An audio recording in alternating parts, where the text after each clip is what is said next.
Hi, this is Vicki from Learning Home Volunteers, and I hope you enjoyed the exploration of over, under, and around in our last week's session. This week, we're going to do a little color matching, explore the weight of lines and how it changes the way that lines look. We're going to practice some line strokes, which are used in writing, first with a sheet and then with some gluing to help work on our curves. Are you ready to get started? This is activity number 5, and in your box, you're going to have some paper, some colored sticky dots, and some strips of paper, which will match the colors on your dots. You're going to need your glue stick for this activity. On the paper, the plain paper, go ahead and let your child put the dots on the paper, some on each side. Can't have the same color on both sides, on a single side. So you want to put, you have 2 red dots, one goes on the left, one goes on the right. We're going to use the colored paper to connect the dots.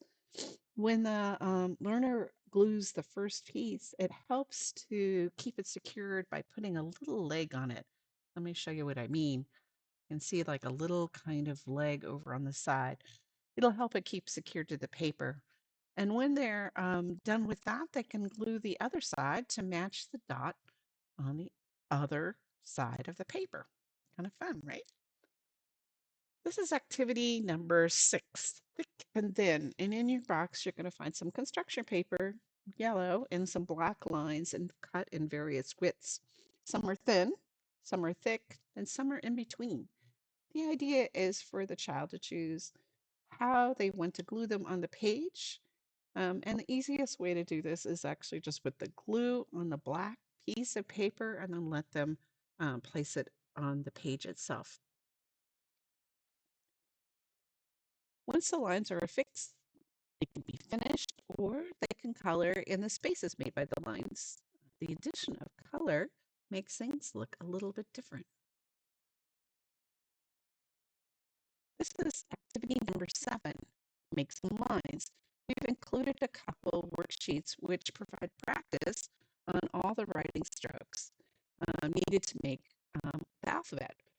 For these exercises, the learner can use a pencil, a crayon, or a marker, whatever they feel comfortable using.